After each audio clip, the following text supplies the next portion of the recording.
ha dicho sobre España a lo largo de los siglos es casi totalmente falso.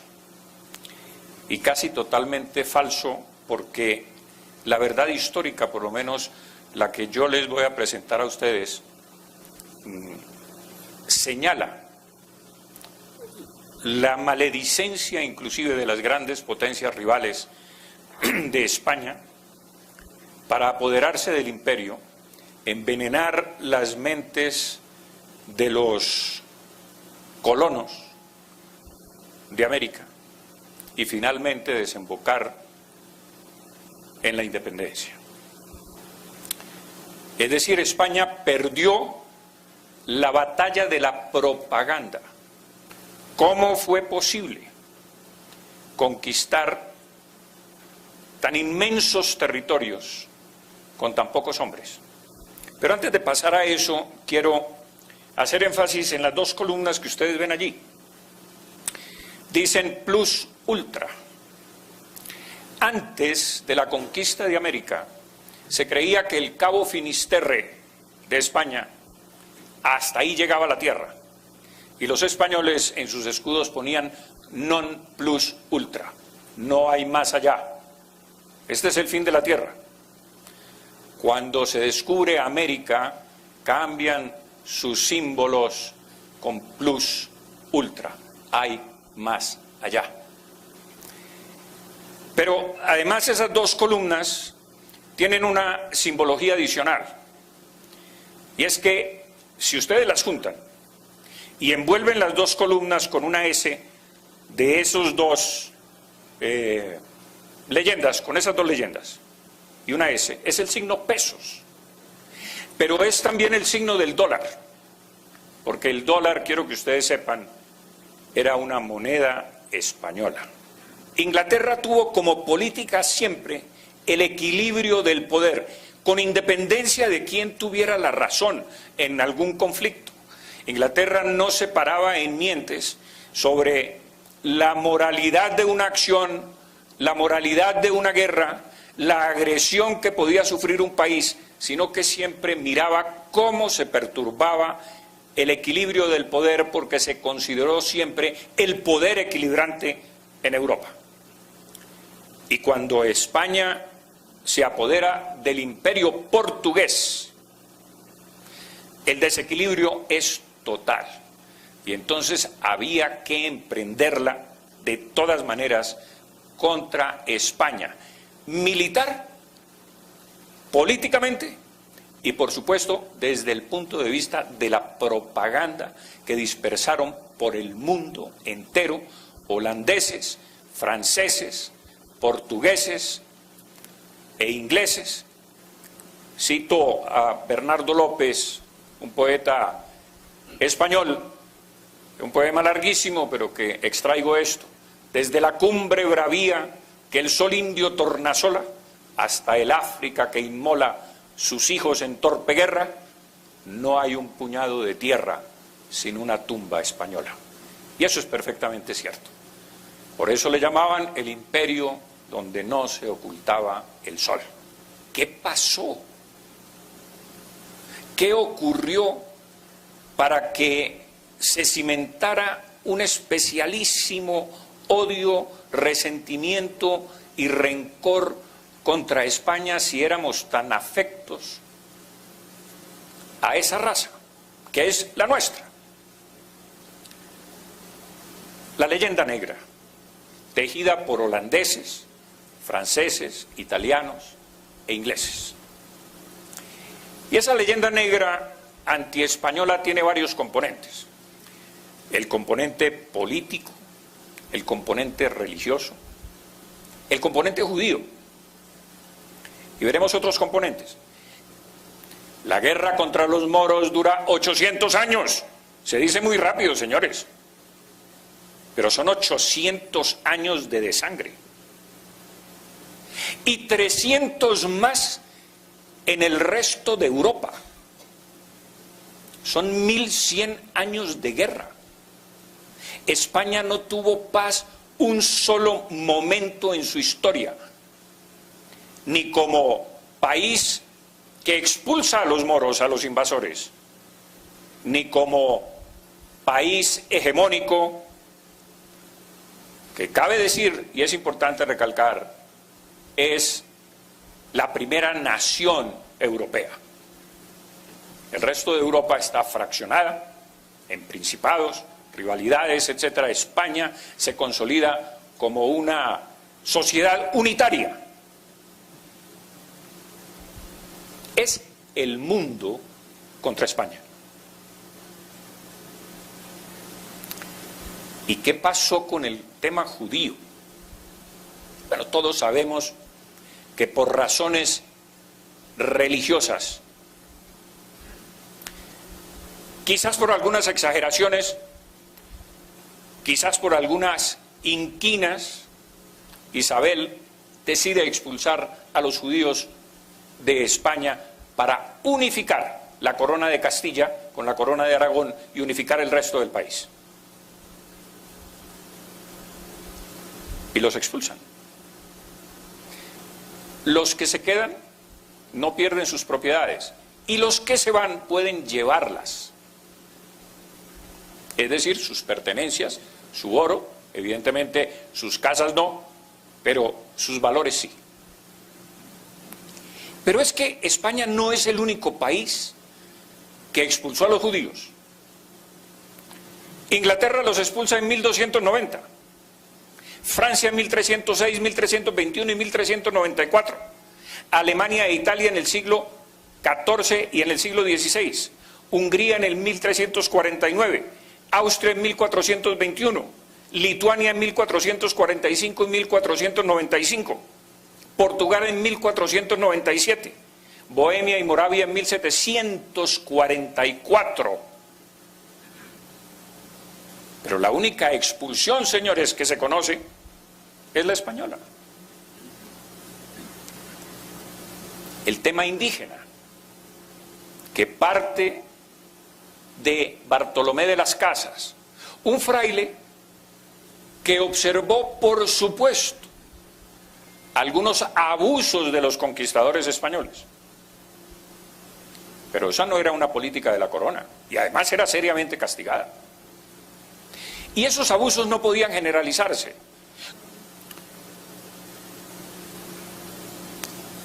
Y se propaga la especie de que los españoles mataron 20 millones de indígenas. En primer lugar, en América nunca hubo 20 millones de indígenas. Jamás, según los censos. Nunca. Pero en 107 años, señores, y me he tomado el trabajo de mirar los registros de la inmigración española a América, de los barcos, de 1493 a 1600. Son 107 años. La inmigración española a América fue de 54.881 personas distribuidas a lo largo de 107 años.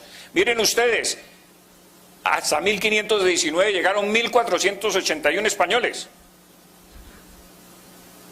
Luego llegan 13.262, luego 9.044, de 1.560 a 1.579, 17.586, y de 1.580 a 1.600, 9.508. ¿Ustedes sinceramente creen que 54.881 españoles distribuidos a lo largo de 107 años pudieron exterminar 20 millones de indígenas? O sea, en toda América, estamos hablando de distribuidos en todo el territorio americano de norte a sur, como lo pudieron observar, porque llegaron hasta Alaska, al oeste del río Mississippi, de lo que es hoy los Estados Unidos, hacia arriba, México, Centroamérica, hacia arriba y hasta Alaska. Llegaron, y por supuesto Suramérica, hasta la Argentina.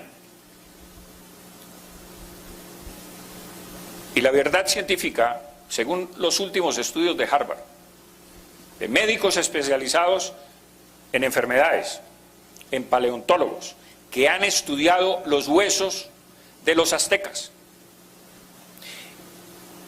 han encontrado un virus que se llama el virus Cocolistli, que exterminó buena parte de los aztecas y buena parte de los españoles, que es, inclusive se dice que ese virus todavía puede producir una mortandad en América. El virus existe y les iba a mostrar a ustedes el video que tengo en mi poder sobre todo el hallazgo y las investigaciones de laboratorio y los huesos y los entierros y todo lo que se ha examinado, y no cabe ninguna duda que los indígenas perecieron más por este virus que por la acción de los conquistadores, entre otras razones porque no se encuentran marcas en los huesos de haber perecido en batallas o haber sido maltratados de alguna manera.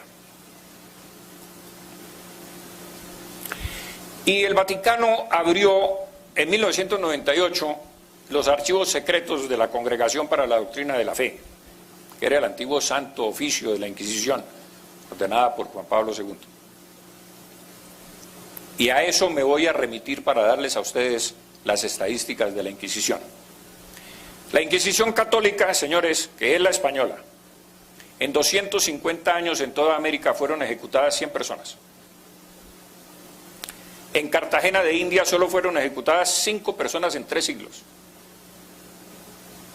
Hay un palacio de la Inquisición en Cartagena llena de instrumentos de tortura. Y vayan ustedes y pregúntenle al curador, al director del museo, si esos instrumentos se usaron, y les va a decir que nunca se usaron esos instrumentos. En España fueron ejecutadas 46 personas de 125.000 procesos abiertos. Y la Inquisición protestante en Alemania sola ejecutó 10.000 personas en 10 años. En Europa 50.000 personas de 100.000 procesos abiertos. Pero resulta que la Inquisición, la mala, la perversa, la que torturaba, la de Torquemada, la de las hogueras, de los autos de fe, es la española. ¿Y por qué no se habla de la Inquisición protestante? Claro, porque esto tiene mucho que ver con la propaganda, señores. Tiene que ver con esa propaganda infame de las potencias rivales a España que nos metieron el cuento de los horrores de los españoles. La Inquisición y el avance jurídico vale la pena porque muchos de ustedes son abogados. La justicia ordinaria era mucho más severa que la justicia de la Inquisición. Muchos reos se hacían pasar por herejes, maldecían la Iglesia Católica o maldecían a Dios o alguna cosa de esas, para que los juzgara la Inquisición y se los quitara a la justicia civil. La Inquisición católica permitía al reo reparar y arrepentirse de sus faltas. El Santo Oficio podía conmutar la pena a muerte por penas canónicas. Abolió los azotes para las mujeres y los prófugos de las cárceles. Suprimió la argolla para las mujeres. Modificó las galeras perpetuas por 5 años. La justicia civil condenaba a galeras perpetuas. Abolió el tormento antes que los tribunales civiles.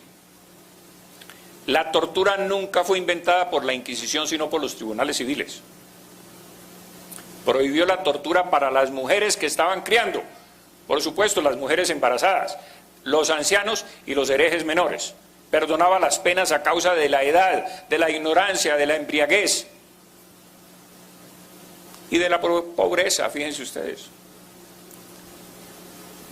Y algo bien importante, los indígenas, por más idólatras que fueran, nunca fueron juzgados por la Inquisición.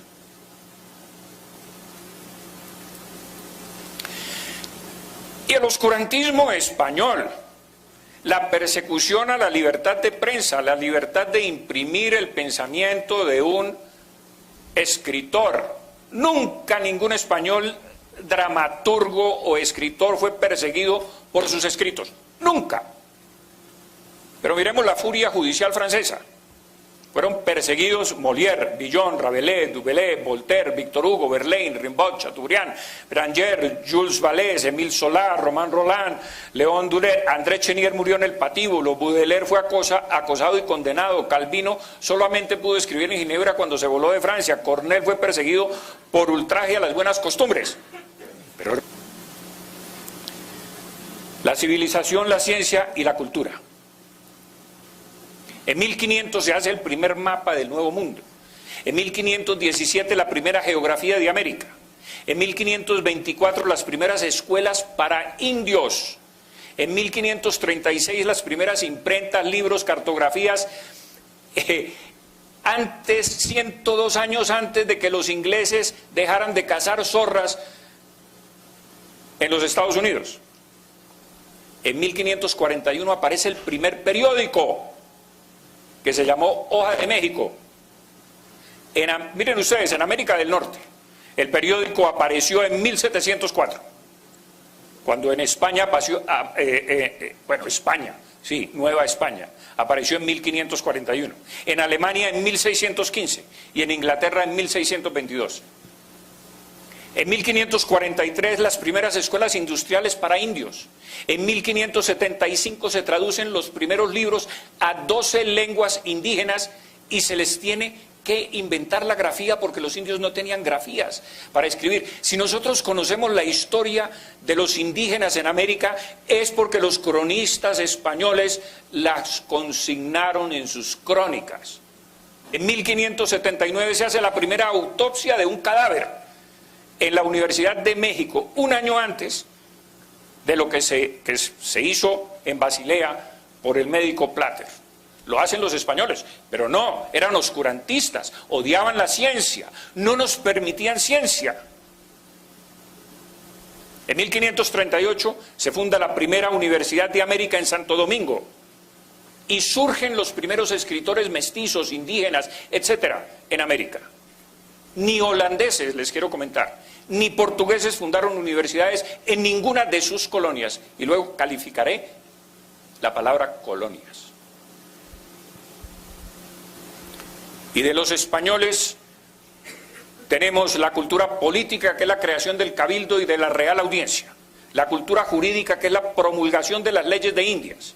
La cultura religiosa, con la construcción de iglesias y catedrales en toda América.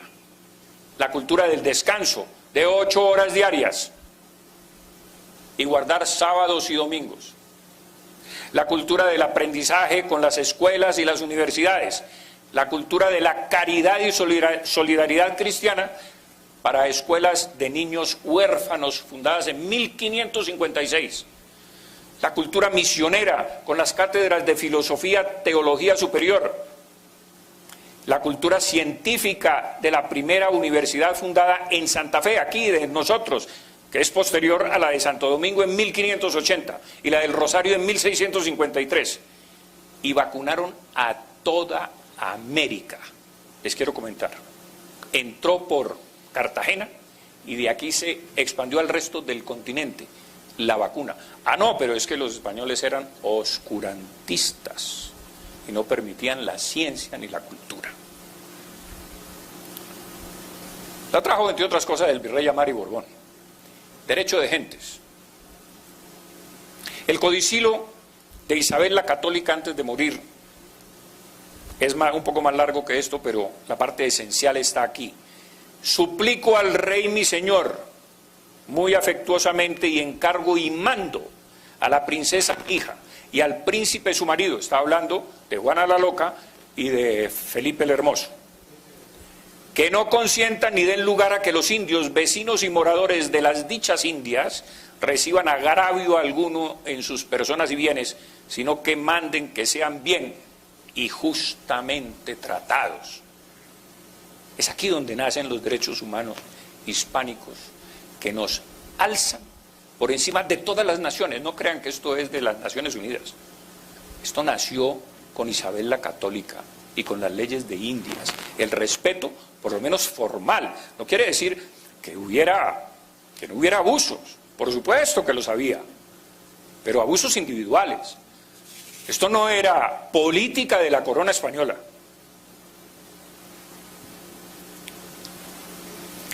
Y hay algo absolutamente sorprendente cuando uno se interna en la historia de las conquistas y encuentra que por primera vez en toda la historia, y me gustaría que alguno de ustedes dijera, no, yo conozco otra historia.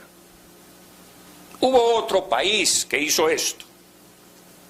La conquista de América se detiene 6 años, de 1550 a 1556, por orden del emperador Carlos I, para discutir si era lícito que los españoles conquistaran América. Es la primera vez que una potencia se allana a observar el derecho moral. Se detiene la conquista, ¿por qué? Se detiene por la gran controversia que surge entre Bartolomé de las Casas, que se enfrenta con Ginés de Sepúlveda para discutir este tema, y por eso se para la conquista, se detiene la conquista.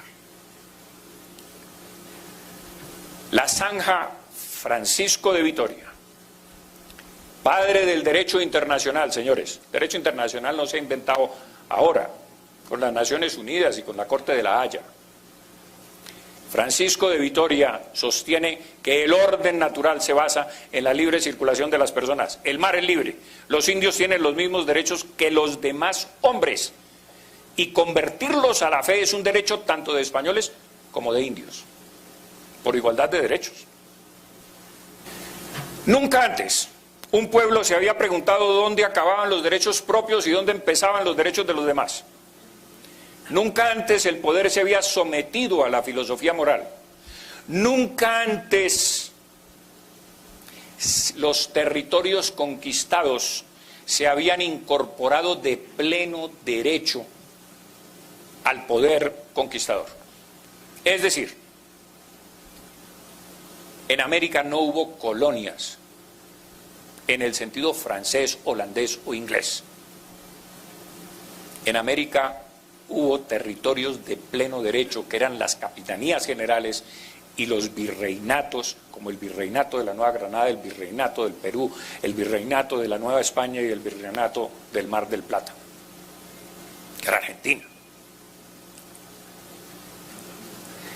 Porque resulta que colonia, que viene del latín colonia, y colonus significa poblador. Y los españoles tenían perfecta conciencia de que estos eran pobladores. Y si alguna vez se le llamó colonia a estos territorios, se les llamó en las Cortes de Cádiz en 1812, con alguien que quiso denostar de la conquista española de América. Y por primera vez se le llamó colonias. Entre otras cosas, les quiero comentar a ustedes que en Cuba, en Honduras, en Guatemala y en México, colonias se le llama a los barrios. Ustedes van a La Habana, resulta que el barrio Miramar no se llama barrio Miramar, se dice colonia Miramar. Y en España, en muchas ciudades, a los barrios se les llama colonias. Entonces lo que no se puede es, o hay que tener, mejor dicho, cuidado para saber qué era colonia para los españoles y qué era colonia para los británicos, franceses y holandeses. Para ellos eran factorías. ¿Y cómo demuestro yo eso? ¿Colonias americanas o provincias?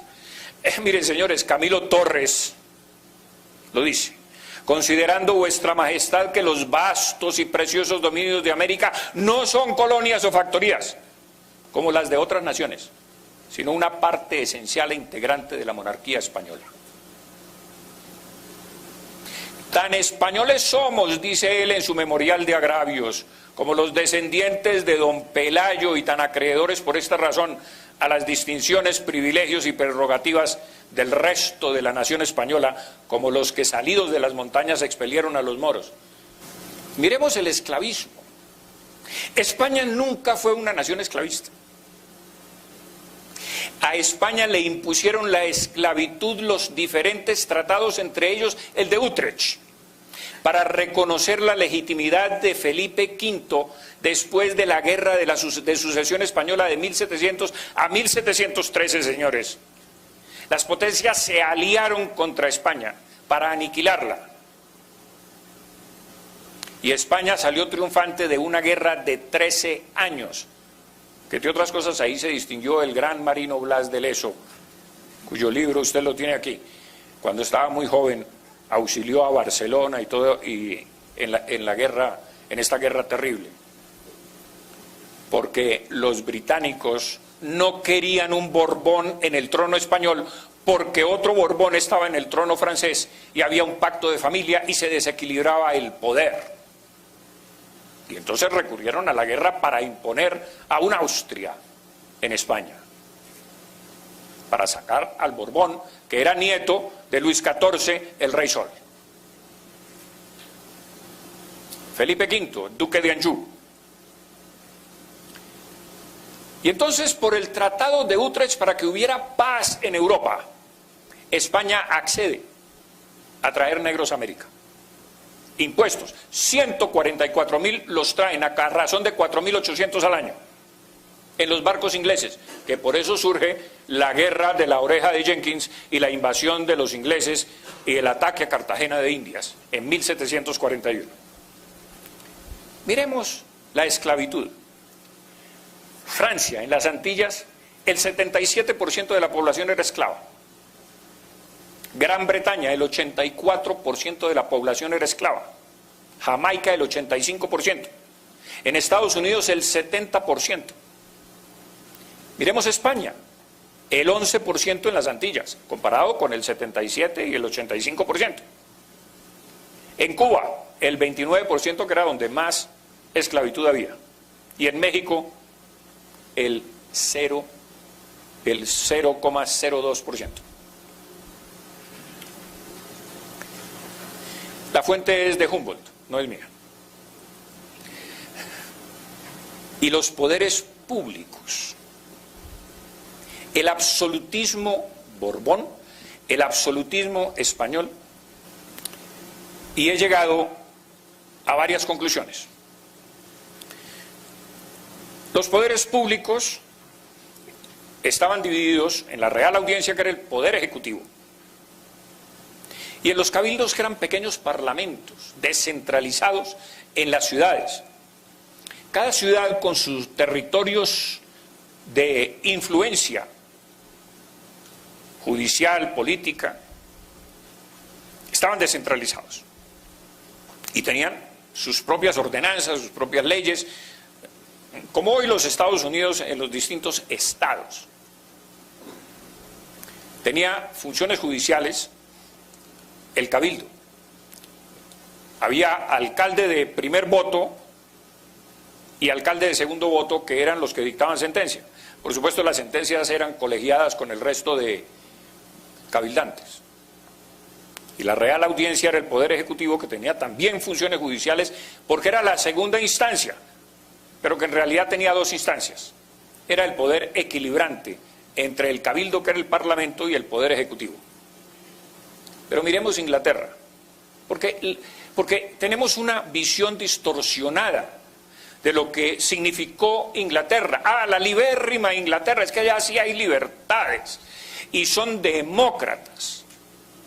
El 1% de la población en Inglaterra podía votar porque se les requería una renta de entre 300 y 600 libras para poder votar. Y en Francia, después de 600.000 guillotinados por la Revolución Francesa, solo puede votar el 0,0025% de la población. ¿Quién podía votar aquí en las alcaldías? La votación era por cooptación, por supuesto, no había sufragio universal como hoy lo tenemos. Y el orden de las sentencias para los abogados seguía este orden estricto. Primero la ley, segundo la doctrina, tercero las costumbres, es decir, fueros. Y cuarto, la creación jurídica ejemplar, que era una especie de unificación de sentencias. El Cabildo era la primera instancia, la audiencia la segunda instancia, el Consejo de Indias la tercera instancia y la cuarta instancia era el rey. Porque usted le podía suplicar al rey, mire, todos estos piscos me están atropellando, sálveme majestad, mire, este es mi alegato. Y a veces lo hacía. Por ejemplo, con María Antonia, hermana de Simón Bolívar, le escribe una carta sentidísima a Fernando VII, pidiéndole que las autoridades y todo el pleito que ella tenía por sus propiedades en Caracas, se las habían confiscado por ser hermana de Bolívar. Y le pide al rey. Y el rey efectivamente ordena el desembargo de sus propiedades, porque ella no tenía nada que ver con la guerra de independencia. Y es más, les cuento otro detalle, le asigna una pensión de 1.000 pesos anuales, porque se estaba muriendo de hambre en La Habana. Los oidores, que eran de la Real Audiencia, eran nombrados por el rey, que era el poder ejecutivo, como ya di. Tenían que ser abogados, y para litigar cualquier abogado ante la Real Audiencia tenía que pasar un examen, en primer lugar, y haber litigado por lo menos 4 años en un despacho. Pero había unas prohibiciones muy serias para los oidores, señores.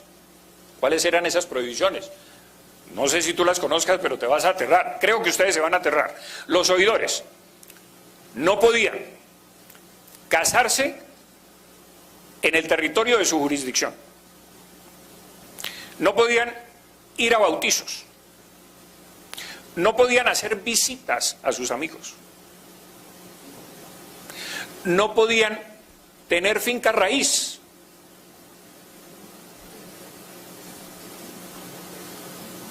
Para que no se fueran a contaminar de pronto por familiaridad, por matrimonio, por amistades, por esto. Estaba absolutamente prohibido. Y miremos la discriminación política, porque es muy importante. El doctor López habló de eso en su intervención, magnífica intervención, pero vale la pena ver si realmente los criollos estamos tan discriminados. El memorial de agravios, es que no nos dan los cargos. En Cuba, 48 condes, 51 marqueses, un duque y 4 otros títulos nobiliarios. En México, 48 condes, 52 marqueses, 2 duques y 0 otros. Perú, 52 condes, 65 marqueses. En América, 401 títulos. Miremos la riqueza. Sistema laboral indígena. Los españoles decían, los indígenas solo pueden prestar el 20% de la mano de obra a las haciendas de los españoles, para mantener ¿qué? Elevado la mano de obra, el costo de la mano de obra, lo que se le pagaba a los indígenas, porque había escasez de mano de obra y por supuesto los precios de la mano de obra para los indígenas era muy alto. Les quiero comentar lo siguiente, ese sistema, el primer decreto de la República, emanado de la mano de Miguel de Pombo, les quita este privilegio. Sacan las tierras de los indígenas a remate porque ya eran iguales al resto de los habitantes, ya eran, la República había alcanzado la igualdad, ya no podían tener privilegios, ni tierras, ni resguardos, esos eran privilegios. Ya tenían que ser como nosotros, y sus tierras salieron a remate y por supuesto fueron rematadas y compradas por las oligarquías locales. Primer decreto de la República. Los impuestos que había, muy altos, es que eran exagerados, ¡qué horror! La alcabala era entre el 2 y el 6% en América. Hoy tenemos el 16% de IVA, ¿no? El quinto real, que era el 20% de los metales preciosos, no de otras cosas. Se encontraban metales preciosos de las minas, 20% iba para la corona española y el 80% se quedaba en América. Los estancos, por supuesto que era papel sellado y otras cosas pues de los abogados. El diezmo eclesiástico, que era la contribución que hacían las haciendas, no las ciudades, pero las haciendas de los españoles contribuían con un 10% de su producido a la iglesia para la evangelización y la restauración y construcción de templos. Que eso es de lo que se aprovecha, entre otras cosas, Nariño con los 92.000 pesos, porque él era tesorero de diezmos. Esto es bien importante porque por primera vez se impone para sostener la guerra de 1781 contra los ingleses en los Estados Unidos, en la independencia de los Estados Unidos. Es España, señores, la que derrota a los ingleses en 7 batallas, cuando George Washington había perdido 6 batallas y el Congreso de los Estados Unidos lo iba a destituir por mal general. Bernardo de Galvez le gana a los ingleses en 7 batallas, le conquista Pensacola, les abre un segundo frente en la Florida, reconquista la Florida para España, y Inglaterra se rinde ante George Washington con la sangre y el dinero español, porque Cuba aportó 1.500.000 pesos para sostener la armada francesa que bloqueara la ciudad o el puerto de Yorktown, donde se rinden los ingleses. Es España la que le da la independencia a los Estados Unidos. Por supuesto, vino la venganza de los ingleses ayudando a Bolívar y a los insurrectos de América para desquitarse de esa acción de los españoles. Los territorios deficitarios, señores, eran Chile, el norte de Nueva España, todos esos desiertos del norte de México, y la Florida. Recibían situados fiscales de Cuba, de la Nueva Granada. Nosotros sosteníamos a Chile, Río de la Plata y Nueva España, porque resulta que los españoles tenían el mismo situado fiscal que hoy tenemos nosotros. Bogotá recoge todos los impuestos de todo el territorio colombiano y luego los reparte a las poblaciones más pobres, las reparte. Era el mismo sistema que había en España en estos territorios. ¿Qué dicen los ingleses de América? Es que es muy importante. En 1802 dicen, por supuesto, antes de la insurrección, la riqueza real, sólida, sustancial, productiva de la América española está sobre el haz de la tierra, que es donde los británicos la cosecharán. Miren ustedes cómo se manifiesta en el Morning Post de Londres la ambición de los ingleses por quedarse con estos territorios. Y mira lo que dicen: México es la ciudad más rica y espléndida del mundo. Pero claro, es que México tenía alcantarillado cuando Londres no lo tenía. John Adair, militar de los Estados Unidos en 1804, dice: México nos deslumbra. Y este fraile inglés, Thomas Gage, dice que México es una de las ciudades más ricas y grandes del mundo, que para los 30.000 o 40.000 habitantes, que más o menos se estimaba, había 15.000 coches. Mire usted, casi el 50% tenía carro. Quiero comentar lo siguiente: Lima rivalizaba con México, era de las ciudades más ricas e importantes de América. Ustedes, el consumo del siglo XIX del régimen español. Carne, estamos hablando per cápita. En México se consumía 189 libras per cápita, mientras en París 163. Esto es la fuente es de Humboldt, cuando viene a América sobre 1800, en el siglo XIX, antes de la Revolución.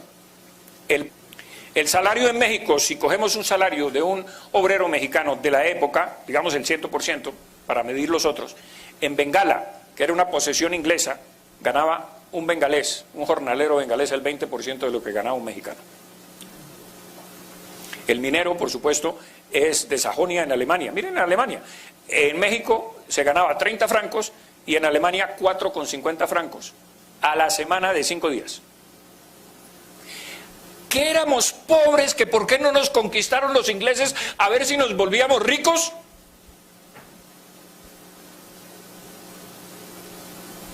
No, no éramos pobres. Y la prueba, entre otras cosas, de que no éramos pobres es que los ingleses asaltaban todas las costas nuestras en busca de riquezas y asaltaron a Cartagena varias veces.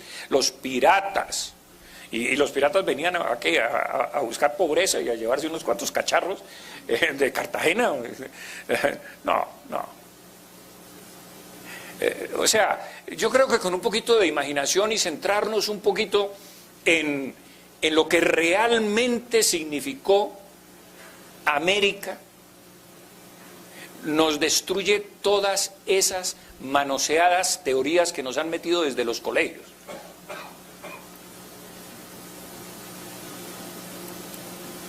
Medición del poder de compra de un jornalero mexicano, 1800. Podía comprar con su jornal en 1838 hectolitros de maíz. En 1908, 100 años después, 24. Es decir, el poder de compra disminuyó. Kilogramos de harina. Podía comprar 2.300 kilogramos de harina y un siglo después, 525. ¿Qué nos pasó? ¿Qué nos pasó? Que nos atrasamos. Bueno, las guerras, las destrucciones, las pugnas, las luchas por el poder, los dictadores de hojalata que hemos tenido, toda América. La rapiña, el desastre, la corrupción, la inseguridad jurídica, el populismo. Ahora estamos dizque, en el socialismo del siglo XXI y estamos rodeados de por ahí de malos vecinos. La involución de la frontera geográfica. Miren ustedes lo que pasa en América. En comparación con lo que pasa en los Estados Unidos. Los gringos amplían la frontera geográfica y se extienden sobre todas las tierras mexicanas, que eran tierras españolas, y las ocupan por la debilidad de México y las pugnas y todo lo que pasaba en México después de que sacaron a los españoles de allá, y las ocupan. Ellos amplían la frontera geográfica y económica, mientras América se fracciona e involuciona y se rivalizan unas regiones con otras y ponen aduanas y dictadores y guerras y problemas, amén de que las guerras de independencia, es que ni siquiera quiero hablar de eso porque eso es materia de otra conferencia que ojalá con el favor de ustedes pueda dictar algún día. Venezuela quedó, por ejemplo, destruida, absolutamente arrasada. Quedó Venezuela. Los empresarios huyeron, se tiraban al mar, hacían lo que fuera, sacando lo poco que tenían y huyendo del horror de Venezuela. Del horror. Y no quiero comentarles a ustedes porque al no profundizar sobre el tema van a creer que es que yo soy un antibolivariano o un antiindependentista o un anti lo que ustedes quieran, pero los hechos concretos es que Bolívar causaba horror. En Venezuela, en Cartagena los recibieron a tiros y no lo dejaron entrar. Aquí los recibieron a tiros en Bogotá y saqueó la ciudad y ordenó violar mujeres durante 48 horas a sus 2.000 tropas venezolanas. Es histórico. Esto no es un cuento mío. Está en las cartas de él y las cartas de Fernández Madrid que le reclama ese hecho. El horror, la destrucción de la riqueza es lo que ocurre. Él mismo lo reconoce. Hemos destruido absolutamente todo, dice él. Y les voy a citar a ustedes, por último, la frase, quiero cerrar esta conferencia con la frase suya. Conciudadanos, me ruborizo al decirlo. La independencia es el único bien que hemos adquirido a costa de todos los demás.